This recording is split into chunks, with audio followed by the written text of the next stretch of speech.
Boa noite a todos. Estamos vivendo hoje o nosso estudo número 64, na sequência do Evangelho segundo o Espiritismo, capítulo 22º, onde, em 5 parágrafos ilustrados, com o texto do Novo Testamento de Mateus, no capítulo 19, versículos de 3 a 9, e os comentários de Kardec. Este assunto, nós podemos considerá-lo assim como o precursor do capítulo seguinte, que é o da estranha moral.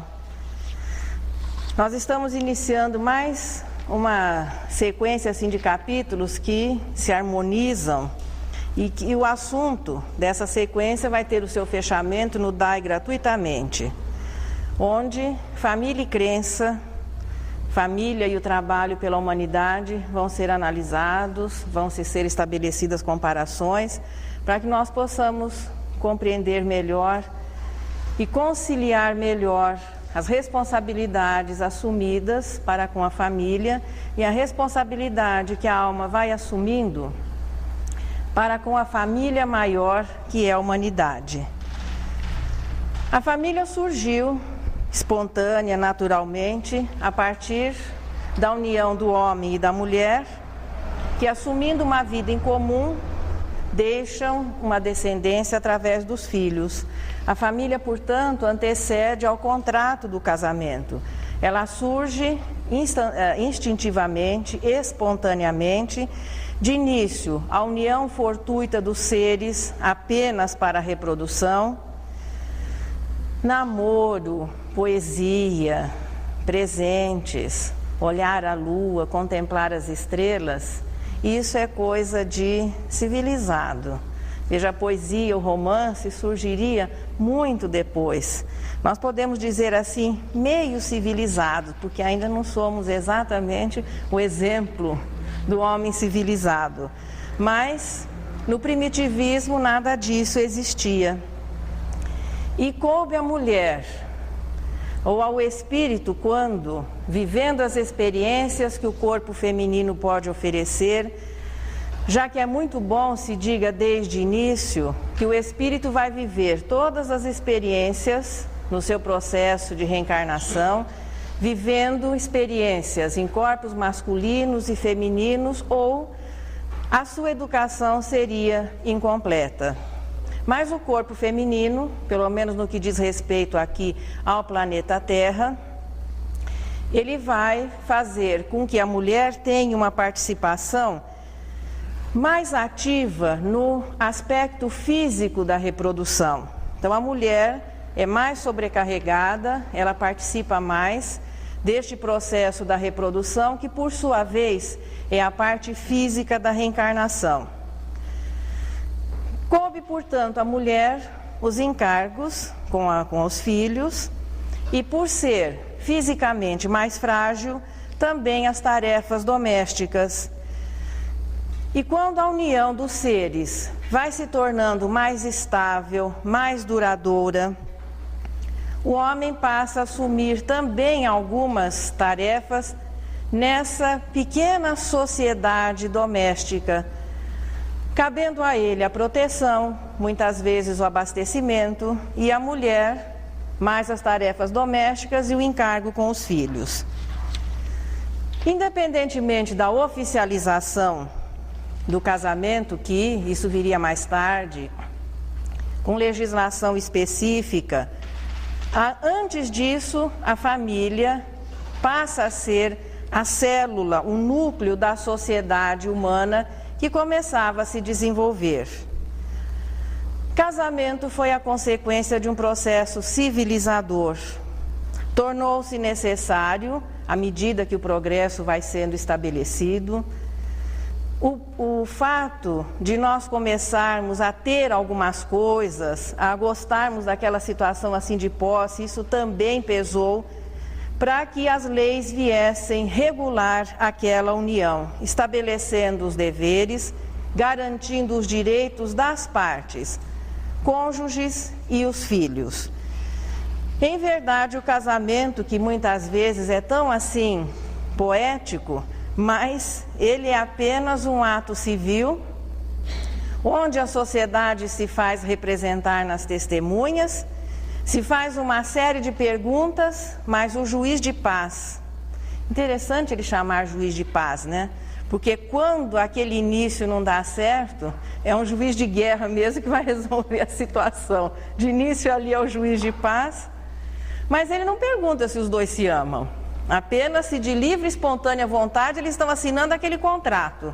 E as testemunhas ali garantem que os dois estão, por livre e espontânea vontade, assumindo aquele contrato que estabelece a sociedade familiar.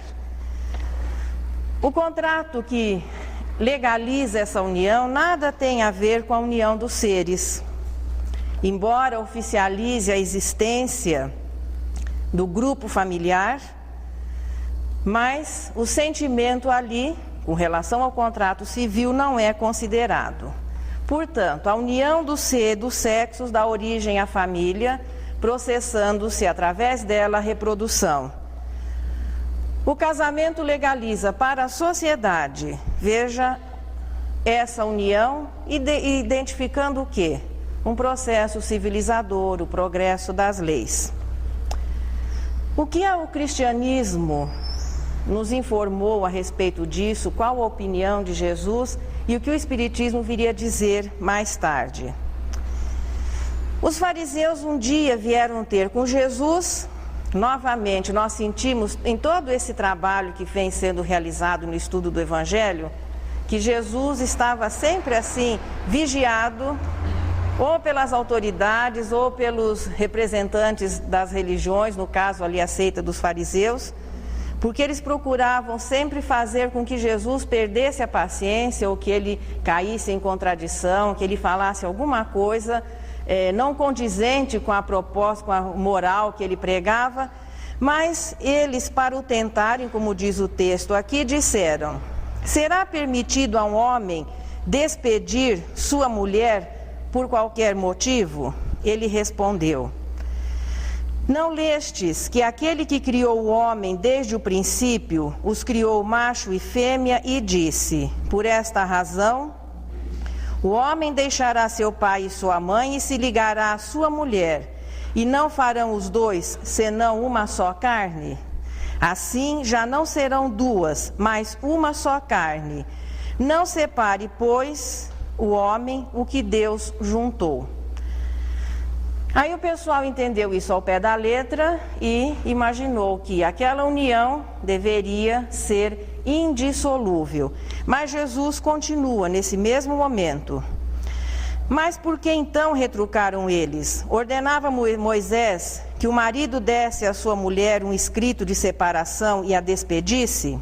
Jesus respondeu: foi por causa da dureza do vosso coração que Moisés permitiu despedisseis vossas mulheres. Mas no começo não foi assim. Por isso eu vos declaro que aquele que despede sua mulher, a não ser em caso de adultério, e desposa a outra, comete adultério. Que aquele que desposa a mulher que o outro despediu, também comete adultério.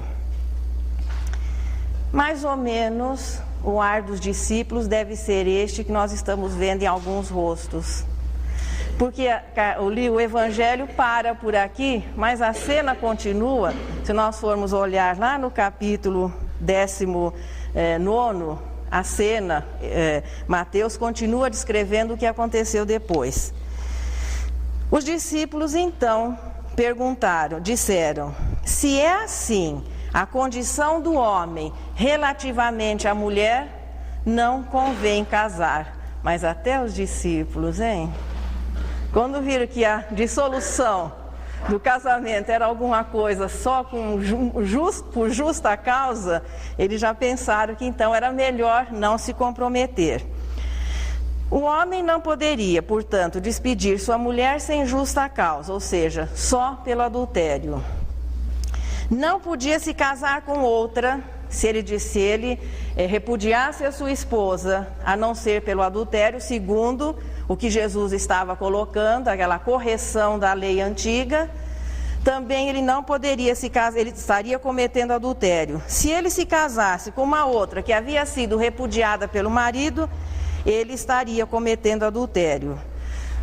A gente fica imaginando que eles devem ter se olhado, porque afinal de contas eram homens, vindos ali, formados de uma cultura em que a mulher sequer era considerada, e que para que um homem repudiasse a sua esposa, ele não precisava ter motivo nenhum, apenas ele dizia 3 vezes, eu te repudio, e o casamento estava desfeito.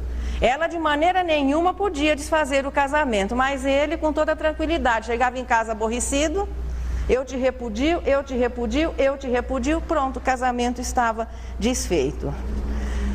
Os discípulos devem ter se olhado, a gente até imagina assim, dado uma coçadinha na barba, né? Melhor então não casar.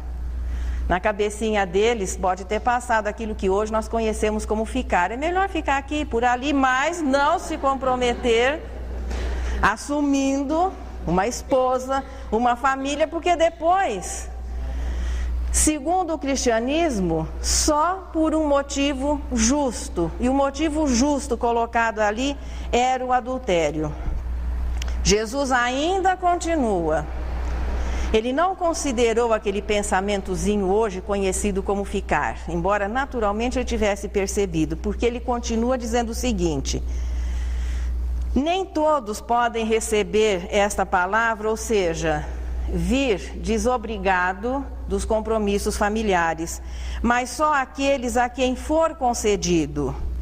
A dispensa aos vínculos familiares faz parte do planejamento do próprio Espírito. E Jesus especifica as situações em que nós podemos vir desobrigados do compromisso familiar.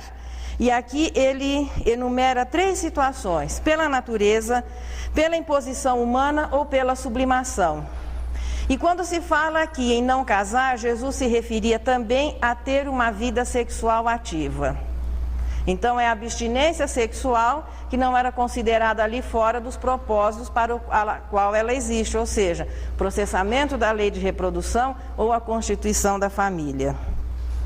Os olhares de vocês são iguaizinhos aos nossos quando nós tínhamos 15 anos, e no caso era o Dr. Jaime, que era um dos orientadores da mocidade, dizia que o sexo é apenas para a reprodução. Nós olhávamos assim, mas será que ele sabe o que está falando? Ele já está muito idoso para compreender as coisas do coração. Pois é, pela natureza, quando realmente a pessoa não tem disposição para constituir uma família e, portanto, não tem motivo para uma vida sexual ativa. Pela imposição humana, existem situações em que mesmo que a pessoa queira, não possa. De repente ele está num presídio e fica meio difícil. Hoje em dia ainda existem algumas facilidades, mas fica meio difícil ele poder organizar uma família. Ou pela sublimação, que é quando o Espírito vem com um compromisso maior voltado para a família e a humanidade. É normal, portanto, que as pessoas exerçam a sua atividade sexual de maneira saudável e que esse exercício seja presidido pela moral. E quando nós usamos o termo moral, não é o sentido muitas vezes comum que se dá e incorreto. Moral não é costume, não é uso, não são legislações temporárias ou conceitos temporários do que aquilo que é certo ou errado. Moral é a definição entre o bem e o mal. Então é a maneira correta como nós vamos encaminhar o uso das nossas forças genésicas, como fala André Luiz. O cristianismo vinha, a partir de Jesus, há 1997 anos, portanto, estabelecer uma relação mais justa entre homens e mulheres. As leis mosaicas permitiam o repúdio da esposa sem motivo nenhum. Desde que o companheiro se aborrecesse, ele podia dispensar a esposa. Porque o adultério feminino, nós já vimos em estudos anteriores, era punido pela lapidação, pelo apedrejamento. Parece que o homem naquela cultura não era considerado adúltero, porque a legislação previa o apedrejamento da adúltera ou o repúdio, desfazendo-se o casamento sem motivo nenhum. Jesus, portanto, estabelece uma nova lei. O homem teria direito a repudiar a mulher desde que fosse flagrado ou constatado o adultério. O cristianismo, portanto, reconhece, e Jesus em muitas oportunidades, não que ele pudesse modificar, através da filosofia do cristianismo, os costumes preconceituosos e arraigados da formação do próprio povo hebreu. E vamos considerar que quando o primitivismo é muito atuante, a força é a lei maior. E na organização da espécie humana, a mulher tem uma constituição mais frágil, mais delicada e, portanto, as leis, tudo aquilo que foi sendo definido, naturalmente foi sendo assumido pelo homem, que era a parte mais forte. Veja que à medida que o progresso vai se acentuando, à medida que as legislações vão se tornando mais justas, a igualdade vai sendo estabelecida, e mesmo fisicamente hoje, no próprio mercado de trabalho, na vida de relação, não é a força determinante das situações, não é a força mais a determinante, embora a inteligência mal utilizada tenha substituído um pouco a força. Mas à medida que o homem progride, a igualdade vai sendo estabelecida. Jesus, em muitas oportunidades, colocou-se abertamente na defesa do mais fraco naquele momento, representado pela mulher. Quando ele salva aquela mulher que havia sido levada para o apedrejamento, então naquele momento ela seria apedrejada por haver sido flagrada em adultério, e ele impede o linchamento e diz que se as pessoas não a condenaram, nem ele o faria.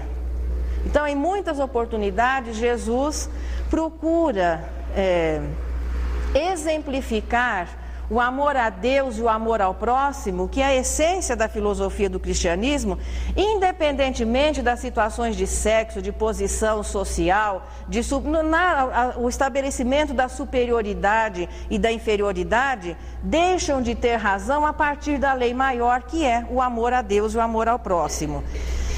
Portanto, o cristianismo reconhece que a mulher até ali estava sujeita de maneira absoluta, eu nem diria à vontade, ao bom humor do marido, né? E passa, a partir do cristianismo, ter, pelo menos, o direito à estabilidade do casamento reconhecido. O homem passa a ter como dever respeitar a sua mulher.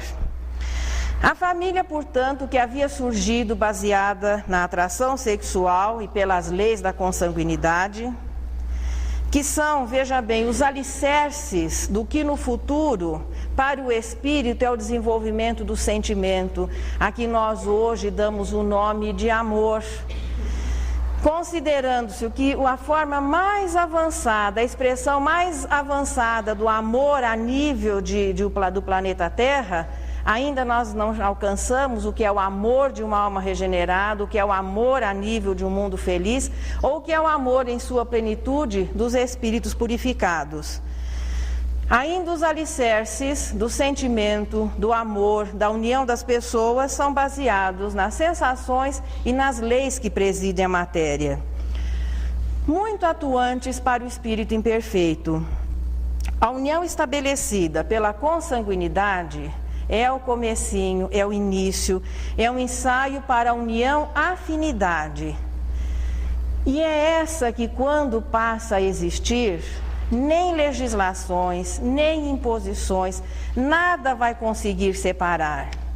Porque é a lei que garante, que faz com que os espíritos afins se atraiam. Essa é a lei divina, é a lei maior, que é o amor. Afins são os espíritos que se harmonizam, que se sentem bem juntos, e que à medida que o progresso moral vai se estabelecendo, mais harmoniosa vai sendo essa convivência, porque a afinidade não é só no sentido elevação apenas. Os inferiores também se atraem e são obrigados a viver juntos, só com um detalhezinho, não se suportam. Já à medida que o espírito vai progredindo, a afinidade vai se tornando alguma coisa agradável, uma situação de harmonia, de plenitude. Ninguém mais, a partir do momento que as almas se identificam no amor, ninguém mais consegue separá-las. Nós não estamos dizendo que todo o objetivo do progresso é para que duas almas se encontrem e passem depois por toda a eternidade se contemplando. Seria aquela ideia infantil da alma gêmea, como se nós fôssemos criados assim, resultantes da divisão de uma alma e passássemos por toda a eternidade nos buscando no universo infinito. Não só com um espírito, mas a afinidade vai estabelecendo os agrupamentos dos espíritos e todos se sentem bem quando estão juntos. A partir do momento, mas enfocando agora em duas pessoas, já que o exemplo aqui é a indissolubilidade do casamento. A partir do momento que o sentimento passe a existir, e aqui nos referimos ao amor, ainda que se esteja fisicamente separados, distanciados anos-luz, estaremos juntos através do quê? Da união do pensamento. Quando existe o amor, nada mais pode separar. Essa é a identidade estabelecida pela afinidade e pela sintonia. Todo mundo agora ficou com aquele ar elevado assim, né? É bom a gente pensar dessa maneira. E isso é realidade. Quando existe o amor, ele não depende de uma proximidade física ou não, para que as almas possam se sentir bem, é através do pensamento. Mas enquanto não se chega a isso, nós estamos na realidade o quê? Expiação e provas. A estabilidade, o respeito, os deveres, os direitos das partes devem ser garantidos, porque não é exatamente o sentimento, o amor, que leva as pessoas à união.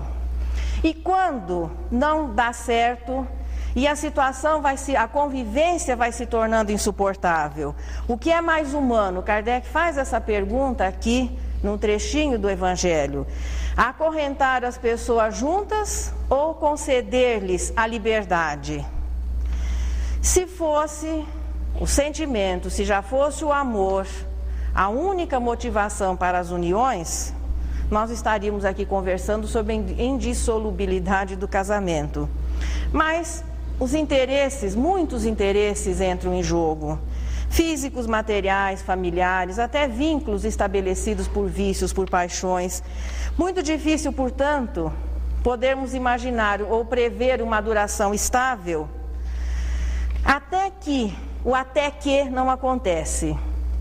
As pessoas se dão bem, convivem, podemos dizer a nível da nossa realidade, até se amam, até que uma razão mais forte comece a estabelecer assim uma série de incompatibilidades, e a manutenção da proximidade, a manutenção dessa união pode ser mais prejudicial para os espíritos mesmo. Estamos tratando só da identidade humana que nós temos no momento, que estamos usando no momento, não.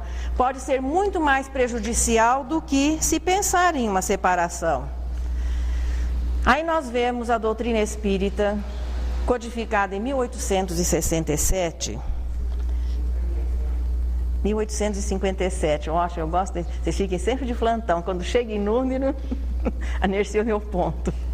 Em 1857, quando falar-se em separação, em divórcio, era alguma coisa assim, era um tabu. Porque não tanto as legislações, mas a religião impunha como dogma, um dos dogmas era a indissolubilidade do casamento.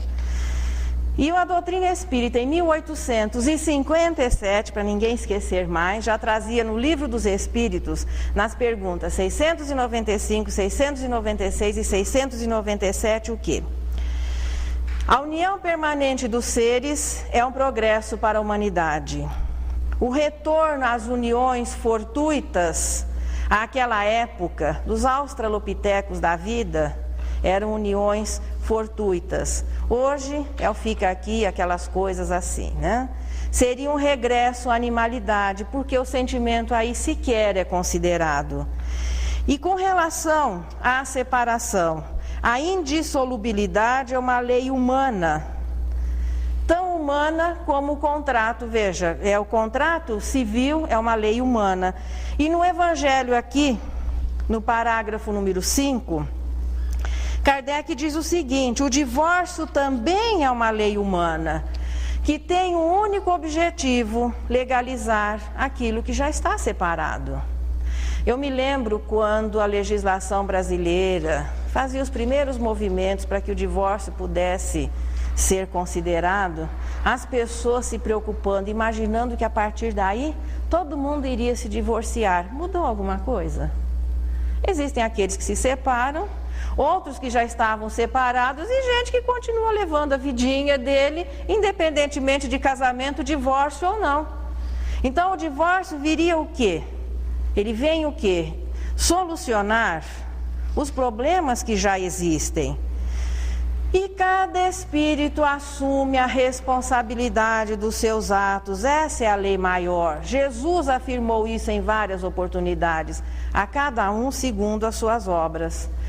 Os que se amam não estão preocupados se assumiram um compromisso, se legalizaram a sua união através do casamento, eles não estão preocupados com o divórcio.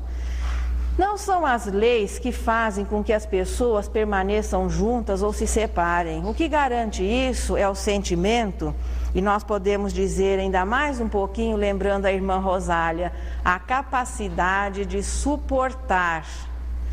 Porque de início existe aquele entusiasmo, sem contar com os espíritos que estão planejando reencarnar através daquela união, a torcida que fica do lado de lá. Ele olha para ela assim: nossa, mas ela é tão bonita, os dois que querem vir, lindíssima. Ela olha para ele assim: nossa, mas parece que ele é um gatão. Não, mas ele é maravilhoso, lindo, porque o pessoal tem que dar um jeitinho de reencarnar. Para desencarnar nós não precisamos de ninguém, a gente vai sozinho mesmo. Mas para reencarnar, apesar de todas as novidades que surgem, nós precisamos que alguém nos empreste 2 células. Ou o método tradicional, ou clonado, ou seja lá o quê? Nós precisamos que alguém nos empreste 2 células para que nós possamos conseguir um corpinho e podermos retornar, já que a reencarnação é fundamental, é essencial para que o espírito atinja a perfeição. É por isso que tem fila. Para desencarnar não tem fila, porque todo mundo vai cedendo lugar. Não pode passar à minha frente, ninguém reclama. Não, ninguém reclama. Nós adoramos deixar os outros passarem à nossa frente, mas para reencarnar a situação é difícil. Nós dependemos do livre-arbítrio dos que já estão por aqui. E quem está por aqui se esquece dos que deixou por lá. E a gravidez muitas vezes é considerado um inconveniente da vida sexual, como se fosse alguma outra coisa, uma doença, alguma coisa. Então o objetivo é que você use o seu sexo com muita tranquilidade, e a gravidez é um dos inconvenientes que pode acontecer resultante dessa atividade. Por isso que os que se amam verdadeiramente estão juntos, mesmo que separados. Os que não se amam, mesmo que estejam juntos, até amarrados, estarão separados. O probleminha todo, veja, eu acredito que seja talvez falta de nós meditarmos um pouquinho. Todo mundo sonha em ser feliz, aliás, o anseio maior da alma é felicidade. É o que mais nós desejamos para os outros. Natal, Ano Novo, festa, aniversário. Então a gente tem aquela desejar felicidade para as pessoas. Primeiro a gente deseja para nós, busca para nós mesmos. Depois a gente deseja um pouquinho para os outros, né? Casamento feliz, família feliz. É só parar e pensar um pouquinho. Vamos voltar lá na classificação dos mundos, naquela categoria de mundos. O primeiro qual que é mesmo? Quem que lembra?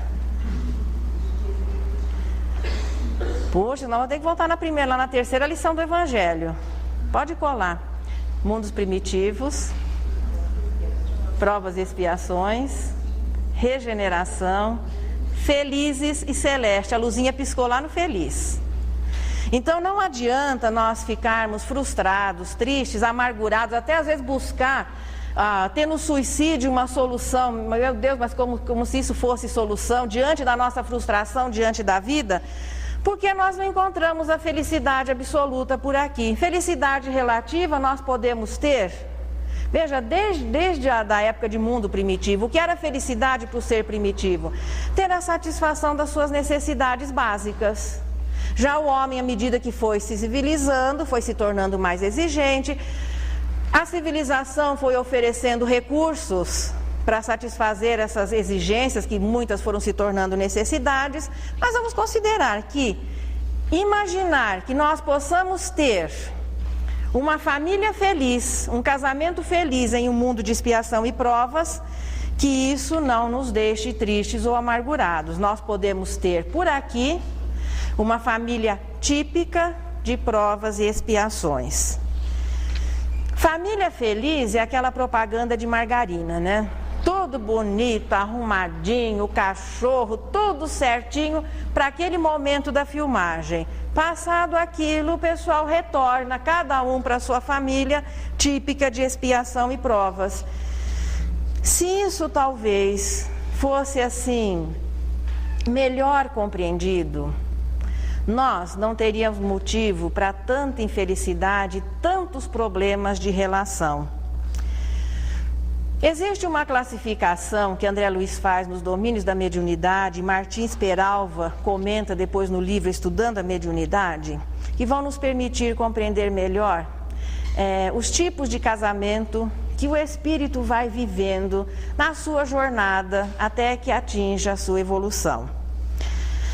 Num planeta de provas e expiações como o nosso, boa parte deles ocasionais. Ah, mas não existe um planejamento? Existe. Mas da mesma maneira que nós não cumprimos outras cláusulas do nosso planejamento, o casamento não seria uma exceção.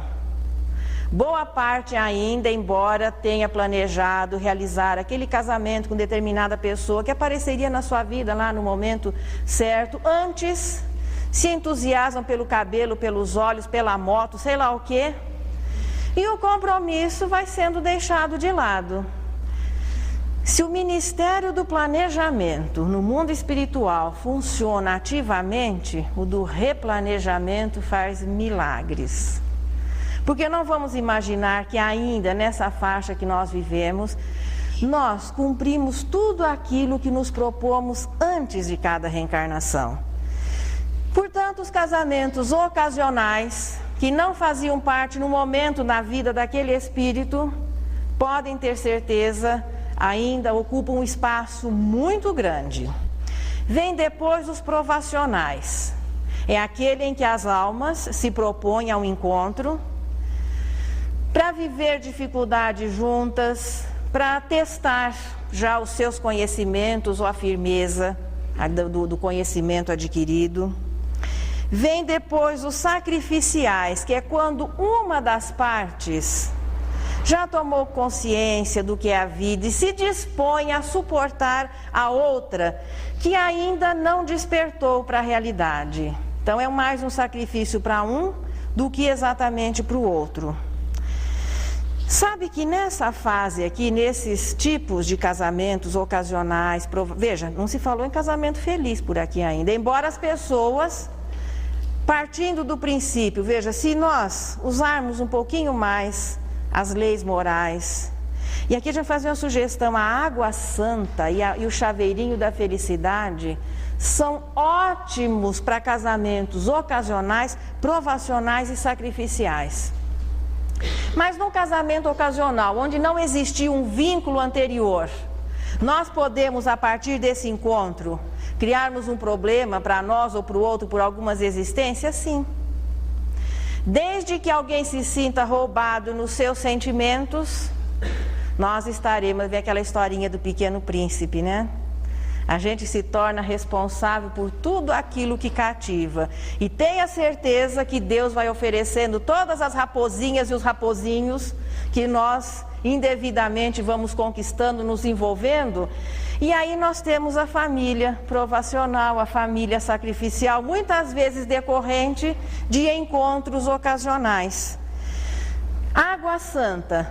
Alguém aqui ainda não tem a receita da água santa? Bom, espero que aqui a maioria tenha casamento afim ou transcendental. Mas aqueles que porventura estiverem vivendo as agruras de um casamento ocasional, provacional ou sacrificial, na hora da decisão de quem é que vai dizer a última palavra, e a última palavra para espírito imperfeito é um assunto difícil, porque os dois querem dar a última palavra, e a discussão não termina, e às vezes se estende até por reencarnações seguidas. Uma coisa muito boa para que nós passemos a ter o privilégio da penúltima palavra, que é a que encerra a questão. Vocês já tentaram discutir com alguém que não responde? Todo mundo já, né? Não tem como. Ao invés de o outro ter esse privilégio, bota a aguinha na boca. Pode ser, não precisa ser água fluida nem não, qualquer água, desde que esterilizada, limpa, né? Não engula, segure. Não pode engolir. Até que a vontade de falar o que não deve passe. Pode ir renovando a água, ela vai esquentando, põe mais outro gole, beba 1 litro, vai ser até saudável. Mas a água santa é ótima para problemas desses 3 casamentos. O chaveiro da felicidade, quem ainda não ganhou? Todo mundo já ganhou? Nossa, mas eu tenho certeza que nós estamos aqui só em casamentos afins ou transcendentais, viu? Quem ainda não ganhou é aquele chaveirinho que tem 3 chaves: educação, bondade e compreensão. Quem é solteiro já pode levar o chaveiro, sim. Vai guardando para usar. Mas depois que ouviu isso, ganhou o chaveiro. Ele vai para dentro do coração. Educação, bondade e compreensão. Muito bom para que um casamento ocasional, provacional ou sacrificial comece a se sublimar através da afinidade. Casamentos afins já são de almas que se compreendem. Transcendental. Bom, esse a gente deve ver muito pouco por aqui no planeta Terra. São espíritos que vêm, se unem, formam assim, se encontram, casam-se, mas para que um dê força ao outro para um trabalho maior voltado à humanidade. Não é mais em busca da solução dos seus problemas, mas é no sentido assim de terem mais força para poder auxiliar a humanidade, aqueles que têm sido assim muitas vezes missionários, os vanguardeiros de todas as épocas, e que a sua passagem a gente nota que o mundo ficou um pouquinho melhor. E não dizemos isso no sentido de pessoas que às vezes se tornam conhecidas, mas existem muitos que realizam um bom trabalho para Jesus no anonimato de uma situação simples, tranquila. Então esses seriam os tipos de casamentos transcendentais. A palavrinha mágica que garante assim bodas de prata, bodas de ouro, é a palavra suportar.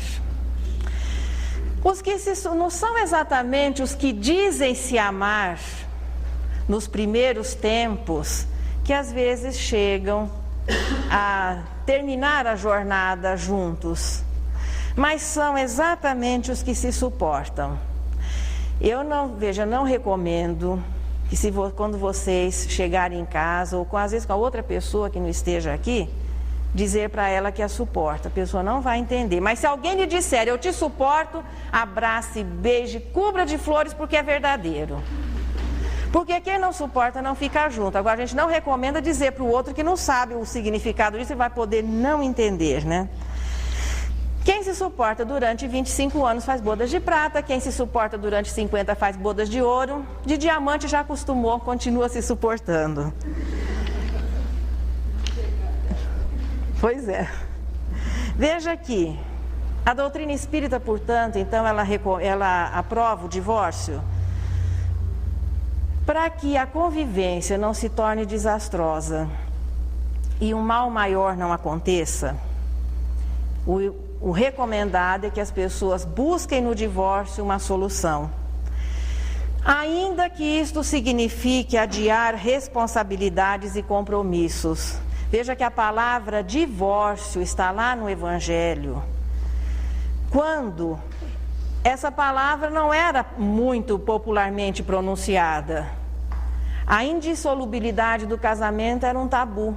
E a doutrina espírita vinha com toda a naturalidade dizer que desde que não existam as condições mínimas de se continuar juntos, que nós possamos desfazer aquele vínculo nessa existência, para que o mal não se torne maior. Agora, vocês vão encontrar, por exemplo, em obras de Emmanuel, Joana de Ângeles, eles se colocam assim de uma maneira muito austera contra o adiamento do compromisso matrimonial. É o pensamento deles. Então a gente vai respeitar o pensamento dos espíritos, mas a doutrina espírita, na sua estrutura, na sua filosofia, é orientado que desde que não se tenha as condições mínimas de se manter aquela relação, o divórcio pode ser não exatamente uma solução para os espíritos, mas uma solução momentânea para que as pessoas possam meditar e o mal não seja agravado. O homem primitivo se dava ao direito de repudiar a sua mulher sem nenhum motivo. Já o cristianismo, somente em caso de adultério, o homem poderia repudiar a sua mulher. No espiritismo, ambos têm o direito de tomar uma decisão, ambos têm o direito de buscar a separação, só não temos o direito, aí vai começando a responsabilidade ante os nossos atos, de ser a causa da dissolução da nossa família ou da família alheia. É bem diferente, nós não temos o direito de ser a causa, mas podemos ser aquele que busque na separação uma solução ou um tempo para que o mal não se agrave. A doutrina espírita deixa também a pessoa livre para estabelecer o seu limite do suportar. Mas é bom não nos esquecermos que a doutrina espírita também que estabelece na caridade a norma de comportamento. E o que é caridade? Quem é que lembra dos componentes da caridade? Benevolência para com todos, indulgência para com as imperfeições alheias e o perdão das ofensas. É no livro dos Espíritos que nós vamos encontrar uma frase que diz que Deus não nos obriga a viver com quem nós não queiramos. Mas é bom também nos lembrarmos, na hora de tomar uma decisão, que nós só nos libertamos do inimigo ou das pessoas com as quais nós temos dificuldade quando nós conseguirmos amar o inimigo. E o amor começa, em primeiro lugar, no suportar. Quer dizer, ninguém chega o amor ao inimigo se antes não o suporta, não convive com ele. E a nível de uma humanidade de expiação e provas, vamos considerar que a consanguinidade é muito aproveitada para reaproximações. A consanguinidade ainda é muito atuante na nossa realidade de ser meio civilizado. Então no cadinho familiar, Emmanuel é que usa o termo cadinho familiar, que muitas vezes as impurezas, as dificuldades de convivência vão sendo sublimadas por uma convivência estabelecida pela consanguinidade, que é um peso muito grande. A maioria de nós dentro de casa se dá o direito de falar tudo o que acha dos familiares. Só que se alguém fora da nossa casa chega e fala do nosso marido ou do nosso filho, aquilo que nós falamos 25 horas por dia para ele, você já joga na defesa. Não, imagina, mas não é bem assim. Então a consanguinidade é uma força assim, muito atuante, e Deus se utiliza dela para que muitos sentimentos de ódio, de rancor, animosidade vão sendo sublimados no lar doce, lar que não é uma afirmação, mas é um anseio. Deve ser por isso que a fábrica que fazia aquelas plaquinhas fechou. A gente quase não acha mais. Interessante que quando as pessoas buscam a religião para que o casamento civil e religioso é que nós estamos considerando, veja, como casamento oficializado civil, aquele que respeita a legislação vigente nos países, né? Mas muitas religiões têm cerimônias para casamento, batizado, quando a pessoa falece. Na doutrina espírita isso é inexistente. Casamento espírita não existe. Então o espiritismo reconhece o que? O casamento civil. Fora isso, se as pessoas quiserem por elas mesmas fazer uma prece no dia do seu casamento, é um problema deles. Não existe uma cerimônia oficial na doutrina espírita. Mas alguma coisa que a gente vê nos casamentos é as pessoas ali jurando fidelidade por todo sempre. E depois o arremate final assim, até que a morte os separe. Aí eu fico olhando e pensando, se existe amor, a morte vai separar? De maneira nenhuma. Não existe nada que separa aqueles que se amam, nem Deus. Por isso que ninguém pode separar o que Deus junta, e Deus só junta através das suas leis aqueles que se amam. É normal que os que se amam se atraiam. Então ninguém pode separar aqueles que já se amam. Os que não se amam, mesmo que no momento de um ato civil ou religioso jurem uma fidelidade, um amor que eles dizem eterno, existem alguns trabalhos que provam o seguinte, que a paixão não dura nem 3 anos, é 2 anos e alguns meses. Passado esse período, as pessoas vão cair na real, vão se enxergar como são, e a partir daí sim é que vai entrar o suporte. Se além daquela atração momentânea do interesse superficial, existe um sentimento a ser trabalhado, a ser desenvolvido, eles vão aprender a se suportar, vencem a crise dos 7, ultrapassam a marca dos 12 e começam, lá pelos 25, as pessoas começam realmente a terem uma amizade. Nos 50 já estarão realmente quase se amando. É por isso que a vida vai nos oferecendo sempre oportunidades de, através da família, sublimarmos os sentimentos inferiores e aprender as liçõezinhas do amor. Portanto, o amor não está no começo da relação, mas ele vai se desenvolvendo através de uma convivência saudável. Quando isso não acontece, quando o desrespeito chega a nível assim do insustentável, do insuportável, aí nós vamos voltar outra vez para fixar bem.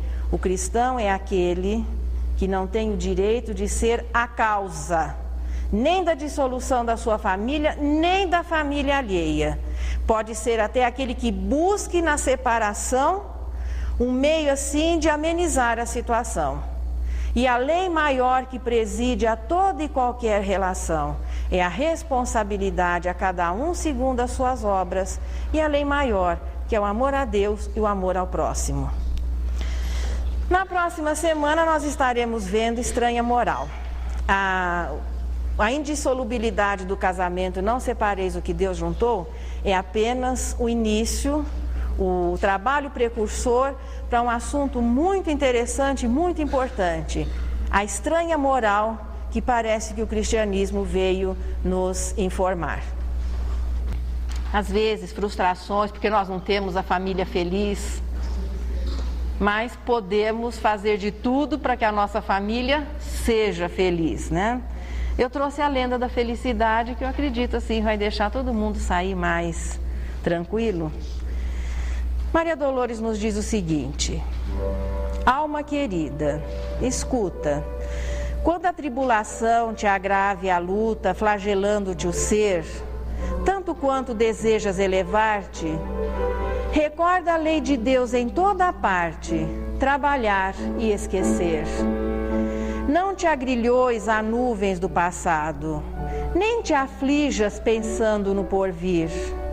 De esperança a brilhar no coração contente, renova-te e confia alegremente no privilégio de servir. Contempla dos caminhos em que pousas, no amálgama das vidas e das coisas, todos os elementos que te apoiam, do mundo conhecido ao mais além. Guardam consigo apenas, a fim de que o progresso sobrenade, aquilo que lhe dês continuidade no trabalho do bem. O astro do dia a refulgir no tempo, quanta vez terá visto sobre a terra povos e gerações, servos e reis, templos e tribunais, ordens e leis, nas florações da paz ou nas cinzas da guerra. Observa, porém, que o sol não fala disso, e ainda hoje e sempre a resguardar-nos permanece em serviço. O chão silencioso não confessa quanta vez engoliu detritos agressores. Sabemos tão somente que responde, onde o lixo às ocultas se lhe esconde, com braçadas de flores. Fertilizando a vida, a fonte deixa o lodo e tudo olvida, para ser água, enfim, clara e singela. A argila sofre o fogo que a transforma, tudo esquece, ganhando nova forma, em porcelana rendilhada e bela. Assim também, alma querida e boa, não reclames, perdoa, e nem exijas, ama. Se aspiras a encontrar as alturas do bem, no anseio por mais luz que te mantém, auxilia e constrói algo mais que o dever. Porquanto o lema da felicidade, sem que a dor nos deprima ou a queda nos degrade, será sempre servir, trabalhar e esquecer. E agora eu convidaria todos